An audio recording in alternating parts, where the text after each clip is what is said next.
এই যে নাহিদের বাপে কি ছিল এই বনশ্রীর ভিতরে কি ছিল আমরা দেখছি ম্যানেজার ছিল হোটেলের ম্যানেজার ছিল কে ছিল ম্যানেজার? নাহিদের বাপে আর নাহিদের বাপে এখন কি হয়েছে এটাও আমরা দেখতেছি ও রাত্রেবেলা টাকার ব্যাগ ছাড়া বনশ্রী বাসা উড়ে না এমনও চোখে দেখছি এই যে 5 তারিখের পর থেকে পরে আপনার ওই যে ওইখানে একটা হোটেল আছে জমজম হোটেল ঠিক আছে বনশ্রীর ভিতরে ওই হোটেলের ভিতরে আপনার ম্যানেজার হিসেবে কাজ করছে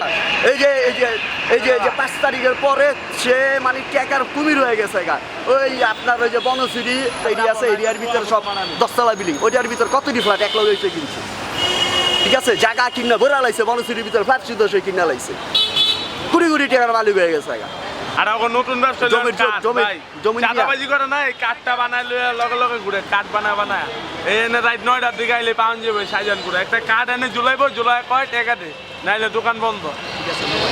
আর কি করবো এই আমি লীগের নেতার বাসা এটা শুনছে এনসিবির বলা পাঞ্জিয়া টাকা পয়সা লইছে মোটা অঙ্কের টাকা পয়সা লইছে এমন কোনো এলাকা নাই যে এনসিবির বলা না করছে আর আজকে আর দুধের দোয়া সাজে ঠিক আছে টাকা পয়সা কামায়